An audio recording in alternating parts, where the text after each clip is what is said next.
కోడుమూరు నియోజకవర్గంలోని కె నాగలాపురం గ్రామంలోని శ్రీ సుంకుల పరమేశ్వరి దేవస్థానంలో నూతన ధర్మకర్తల మండలి సభ్యుల ప్రమాణ స్వీకార మహోత్సవ కార్యక్రమం నిర్వహించారు. ఈ కార్యక్రమానికి బస్తిపాటి నాగరాజు, బొగ్గుల దస్తగిరి హాజరయ్యారు. ఈ సందర్భంగా ఎంపీ బస్తిపాటి నాగరాజు మాట్లాడారు. ఆలయ అభివృద్ధి, భక్తులకు మెరుగైన సౌకర్యాల కల్పన, దేవస్థానం పరిరక్షణకు తీసుకోవాల్సిన చర్యలను వివరించారు. గత ప్రభుత్వంలో ఆలయ కమిటీ విషయంలో అలజడి సృష్టించి ఆలయ నిర్మాణం కోసం కృషి చేసిన వారిని అగౌరవపరిచారని ఆరోపించారు. ఆలయ అభివృద్ధి, గ్రామ శ్రేయస్సు కోసం తన వంతు సహకారం ఎల్లప్పుడూ ఉంటుందని తెలిపారు. అనంతరం ఎమ్మెల్యే బొగ్గుల దస్తగిరి మాట్లాడారు. నూతనంగా బాధ్యతలు స్వీకరించిన ధర్మకర్తల మండలి సభ్యులకు శుభాకాంక్షలు తెలియజేశారు. దేవస్థానం అభివృద్ధికి సమిష్టిగా కృషి చేయాలని ఆకాంక్షించారు. అలాగే కేడీసీసీ చైర్మన్ విష్ణువర్ధన్ రెడ్డి ముందుండి ఆలయాభివృద్ధి, గ్రామాభివృద్ధికి కృషి చేస్తారని తెలిపారు. ఎమ్మెల్యేగా టికెట్ వచ్చిన అనంతరం ఇక్కడ అమ్మవారిని దర్శించుకుని ప్రచారం ప్రారంభించి ఎన్నికల్లో విజయం సాధించినట్లు ఎమ్మెల్యే వెల్లడించారు. మళ్ళా ఆఫ్టర్ 2 years మన కులమాగుడి నాగలాపురం చైర్మన్గా ఇన్ఛార్జ్ తీసుకున్నాను.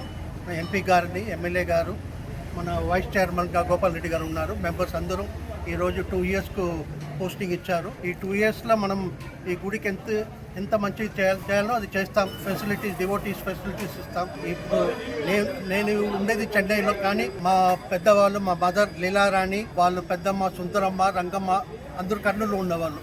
అందువల్ల మేము ఇక్కడ మా కులదేవత శుంకులమ్మ, ఈ గుడిని ఫస్ట్ మా సిస్టర్ లతా గారు 1975లో డెవలప్ చేశారు. చాలా చిన్న రూమ్ కూడా ఉంది, దాన్ని కొంచెం పెద్దగా చేసి డెవలప్ చేశారు.